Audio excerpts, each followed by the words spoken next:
That's right. Friday the 13th is the movie that I will be reviewing. Yay! Okay, I am a huge fan of slasher and horror. That's something that I just cannot get enough with. I know it's problematic. I know it has some misogynistic and sexist undertones, and not just undertones, but basically a sexist and misogynistic morality. But honestly, I just love the dramatic elements. I just love the macabre. I love everything about slasher and horror, except for, of course, the misogyny and the fetishistic violence towards women. That I will talk about in my later videos when it comes to misogyny and horror and this virgin horror dichotomy. But right now, I just want to talk about Friday the 13th from a critical perspective. Friday the 13th is a horror film that was made in 79 and released in 1980, but the film takes place in 1979, a year after Halloween was made. This movie was basically made in competition to Halloween. Halloween is what kickstarted the slasher genre, but I feel like this movie is what really made it the way it is today, or at least what it was before the slasher genre died in like the 2000s. This movie is what incorporated a lot of violence, but it was influenced by films such as Bay of Blood. This movie actually, quote unquote, rips off a lot of the kills from movies like Bay of Blood, but I feel like it made a very mainstream impact. This movie does borrow a lot of elements from the Giallo films, which stands for, I believe, slasher in Italian, I believe. I'm not sure. Correct me if I'm wrong. But Giallo films are basically Italian slashers, and this is what influenced Friday the 13th. I'm going to review all of the Friday the 13th films, but in the order in which I first watched them. So that means Friday the 13th, part 1, then part 5, part 6, part 4, part 2, part 3, Jason X, Freddy versus Jason, then I believe part 8, part whatever. Like, I'm just going to review it from the way that I remember when I first watched it. Anyway, Friday the 13th is about a group of counselors who go to Camp Crystal Lake who all get killed one by one except for one survivor.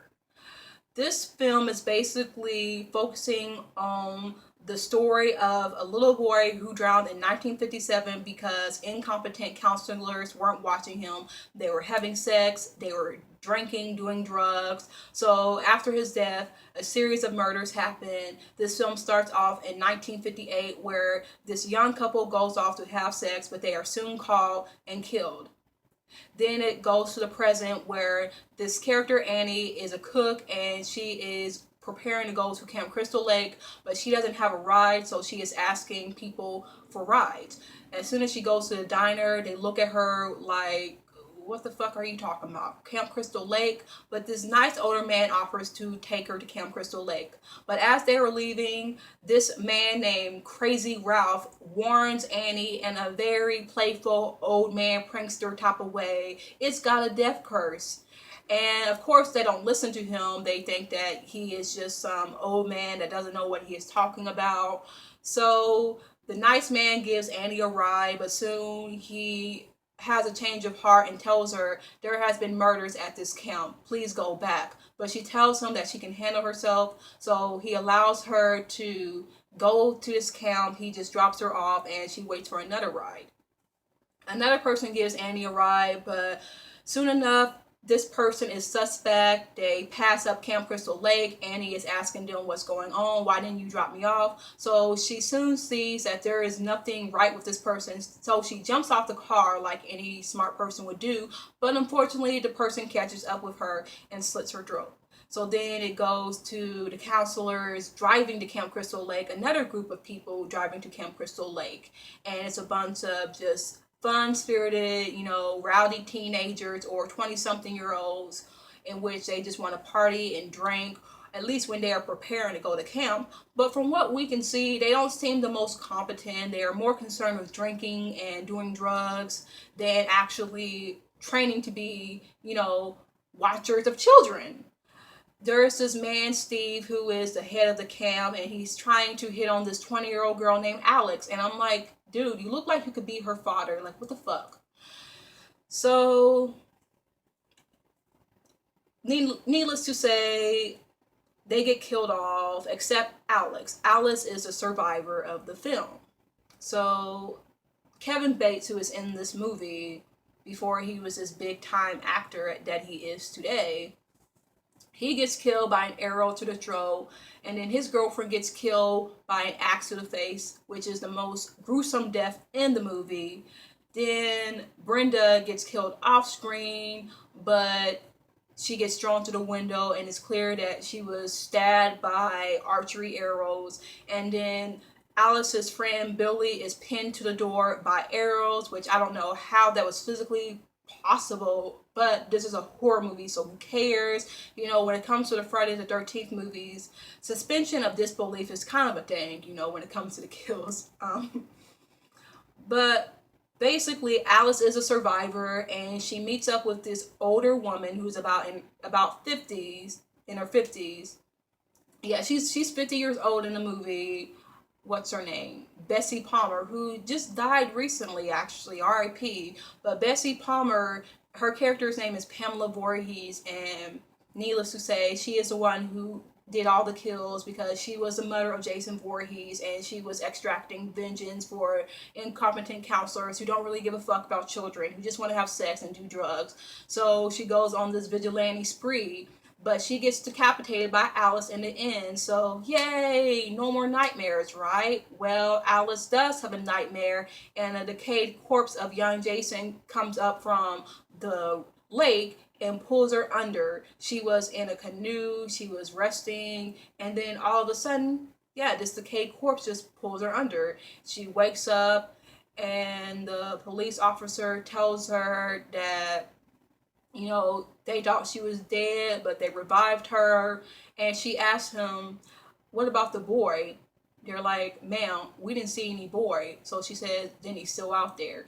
So it leads up to a sequel that we all know. We all know what the sequel will be about. But I love this film. You know, it's not a perfect film, of course. I would say it's an 8 out of 10. You know, it's a pretty solid slasher film. I think the acting is good. I really like the kills. It's a good pace of a movie. I think that if you are a horror slasher film, I think you would appreciate it. But I think this is one of those movies where you either love it or you don't really care too much about it, or you just hate the whole slasher genre, which means what the fuck are you doing watching this review if you don't like slasher, unless you just love my opinions on everything because I'm so smart. But yeah, I really like this movie. I think it's a pretty good film. Like, that's basically what I have to say. It's solid. The kills are amazing. They are creative, but not too out of whack. They are pretty realistic. In some ways, you kind of think, well, how did this happen? But again, this isn't a movie where you're like, oh, you know, that's totally fake, unless you're one of those people who hates horror movies and likes to ruin it for people who actually love to watch horror films. I hate those people that are like, oh, that's so fake. Like, bitch, get the fuck out of here. And it's usually people who are scared of horror films. So instead of just being scared like normal people, they want to just nitpick everything so they can feel less scared and look less scared because, oh, you're such a badass because you pointed out that a film from 1980, you know, has corn syrup as blood or it's paint as blood. Ooh, you're a badass. But basically, that's how I feel about Friday the 13th. It's it's it's certainly not the scariest in the entry, but I feel since it is the original, I think it's a great film. It's probably not my number one favorite Friday the 13th movie, but it's in my top 5. It's in my top 5. Another death that I actually forgot to mention was Ned Steph. He is off screen, but he goes to the cabin asking, "Who are you?" Because he sees someone going into the cabin, so you can tell that he's scared, but he's still trying to investigate. Later on, when Jack and his girlfriend are having sex, which is Kevin Bacon's character and his girlfriend, there is a dead body on the top bunk, and it's very disturbing. The throat is slit, and his body is stark white, and it's Ned, which I don't even know how they did not notice it. You know, this movie kind of asks you, this new movie kind of makes you ask questions like, how did they not notice this, or how did this happen? And then Steve gets killed because Pamela says that she was a friend of the Christies, which is Steve's family. Steve sees her out in the middle of the night and asks her, "What are you doing here?" In a friendly way, of course, because he would not expect her to kill anyone, but she kills him. So Alice finds Steve's little perverted body hanging from the tree, which, I didn't really care for Steve because, again, he's like hitting on young 20-year-old girls. I mean, I know they're of age, but still, you're about like what? I don't know, 35. I don't know. He looked too old for Alice. He was making her uncomfortable. I could tell. So I was kind of like, yeah, whatever. But that's all I really have to say.